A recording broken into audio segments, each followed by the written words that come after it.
पूरे देश से अद्भुत निराला है भारत का आखिरी गांव माना। पांडव इसी प्राकृतिक सौंदर्य से पूर्ण मार्ग से होते हुए अलकापुरी गए थे।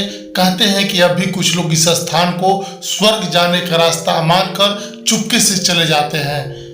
नमस्कार, मैं हूं रणधीर और आप देख रहे हैं अध्यात्म इंडिया। अगर आपने अभी तक हमारे इस चैनल अध्यात्म इंडिया को सब्सक्राइब नहीं किए हैं तो देर किस बात की, अभी कर लीजिए ताकि इस तरह की खास लेटेस्ट वीडियो आपको देखने और सुनने को मिलती रहे।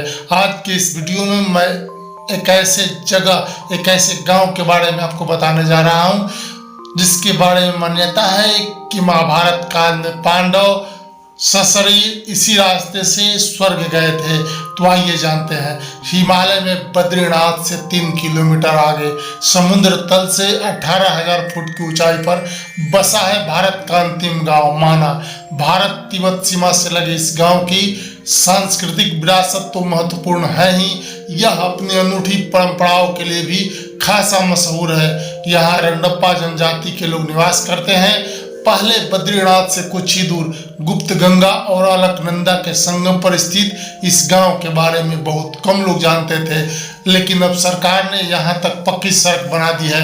इससे यहां पर्यटक आसानी से आ जा सकते हैं और इनकी संख्या भी पहले की तुलना में अब काफी बढ़ गई है। भारत की उत्तरी सीमा पर स्थित इस गांव के आसपास कई दर्शनीय स्थल है, जिनमें व्यास गुफा, गणेश गुफा, सरस्वती मंदिर, भीम पुल, वसुधारा आदि मुख्य है। माना में कड़ाके की सर्दी पड़ती है। 6 महीने तक यह क्षेत्र केवल बर्फ से ही ढका रहता है। यही कारण है कि यहाँ की पर्वत चोटियाँ बिल्कुल खड़ी और खुश्क है। सर्दियाँ शुरू होने से पहले यहाँ रहने वाले ग्रामीण नीचे स्थित चमोली जिले के गांव में अपना बसेरा करते हैं। आपको जानकर हैरत होगी कि यहाँ एकमात्र इंटर कॉलेज 6 महीने माना में और 6 महीने चमोली में चला जाता है। हालांकि यह पूरा क्षेत्र साल भर ठंडा रहता है, लेकिन यहाँ की जमीन को बंजर नहीं कहा जा सकता। अप्रैल मई में जब यहाँ बर्फ पिघलती है तब यहाँ की हरियाली देखने लायक होती है। यहाँ की मिट्टी आलू की खेती के लिए सबसे अच्छी मानी जाती है। जौ और थापर भी अन्य प्रमुख फसलों में है। इसके अलावा यहाँ भोजपत्र भी बड़ी संख्या में पाए जाते हैं, जिन पर हमारे महापुरुषों ने अपने ग्रंथों की रचना की थी। बद्रीनाथ में तो ये बिकते भी हैं। खेत जोतने के लिए यहाँ के लोग पशुपालन भी करते हैं। पहले भेड़ बकरियां काफी संख्या में पाली जाती थी, लेकिन जाड़ों में उन्हें निचले क्षेत्रों में ले जाने वाली परेशानी को देखते हुए इनकी संख्या काफी कम हो गई है। हिमालय क्षेत्र में मिलने वाली अचूक जड़ी बूटियों के लिए भी माना गांव बहुत प्रसिद्ध है। हालांकि यहाँ के बहुत कम लोगों को इसकी जानकारी है। यहाँ मिलने वाली कुछ उपयोगी जड़ी बूटियों में बालछड़ी है, जो बालों में रूसी खत्म करने और उन्हें स्वस्थ रखने के काम आती है। इसके अलावा खोया है, जिसकी पत्तियों से सब्जी बनाकर खाने से पेट बिल्कुल साफ हो जाता है। यहाँ मिलने वाली पीपी की जड़ भी काफी प्रसिद्ध है। इसकी जड़ को पानी में उबालकर पीने से भी पेट साफ होता है और कब्ज की शिकायत नहीं रहती। पखान जड़ी भी अपने आप में बहुत कारगर है। इसको नमक और घी के साथ चाय बनाकर पीने से पथरी की समस्या कभी नहीं होती और पथरी के इलाज में भी यह बहुत कारगर साबित होती है। माना गांव की आबादी 400 के करीब है और यहाँ केवल 60 घर हैं। ज्यादातर घर 2 मंजिलों पर बने हुए हैं और इन्हें बनाने में लकड़ी का ज्यादा प्रयोग हुआ है। छत पत्थर के पटालों की बनी है। इन घरों की खूबी यह है कि इस तरह के मकान भूकंप के झटकों को आसानी से झेल लेते हैं। इन मकानों में ऊपर की मंजिल में घर के लोग रहते हैं, जबकि नीचे पशुओं को रखा जाता है। शराब के बाद चाय यहाँ के लोगों का प्रमुख पेय पदार्थ है। यहाँ चावल से शराब बनाई जाती है और यह घर घर में बनती है।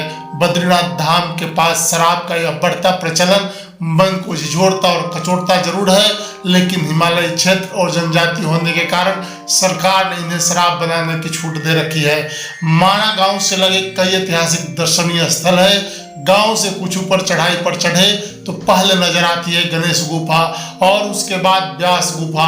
व्यास गुफा के बारे में कहा जाता है कि यहीं पर वेद व्यास ने पुराणों की रचना की थी और वेदों को 4 भागों में बांटा था।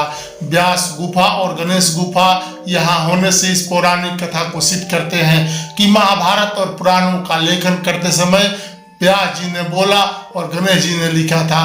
व्यास गुफा गणेश गुफा से बड़ी है।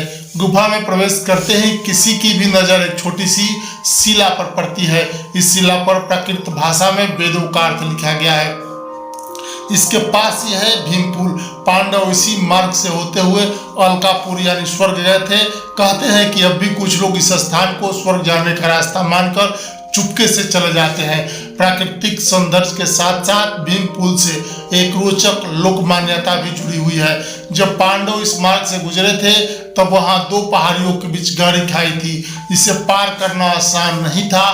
तब कुंती पुत्र भीम ने एक भारी भरकम चट्टान उठाकर फेंकी और खाई को पाट कर पुल के रूप में परिवर्तित कर दिया। बगल में स्थानीय लोगों ने भीम का मंदिर भी बना रखा है। वसुधारा इसी रास्ते से आगे बढ़े तो 5 किलोमीटर का पैदल सफर तय कर पर्यटक पहुंचते हैं। वसुधारा लगभग 400 फीट ऊंचाई से गिरता इस जलप्रपात का पानी मोतियों की बौछार करता हुआ सा प्रतीत होता है। ऐसा कहा जाता है कि इस पानी की बूंदें पापियों के तन पर नहीं पड़ती। यह झरना इतना ऊंचा है कि पर्वत के मूल से पर्वत शिखर तक पूरा प्रपात एक नजर में नहीं देखा जा सकता। माना में ही भारत तिब्बत सीमा सुरक्षा बल का बेस भी है। कुछ समय पहले तक यहाँ के युवकों को सुरक्षा बल में भर्ती नहीं किया जाता था, लेकिन अब इन लोगों को भी सुरक्षा बल में भर्ती किया जा रहा है। कोऑपरेटिव सोसाइटी से उन्हें हर महीने राशन मिलता है। सभी के घरों में बिजली है और सभी को गैस कनेक्शन भी दिए गए हैं। तो दोस्तों, यह वीडियो आपको कैसा लगा हमें कमेंट में जरूर बताएं और अच्छा लगा तो अधिक से अधिक शेयर करें।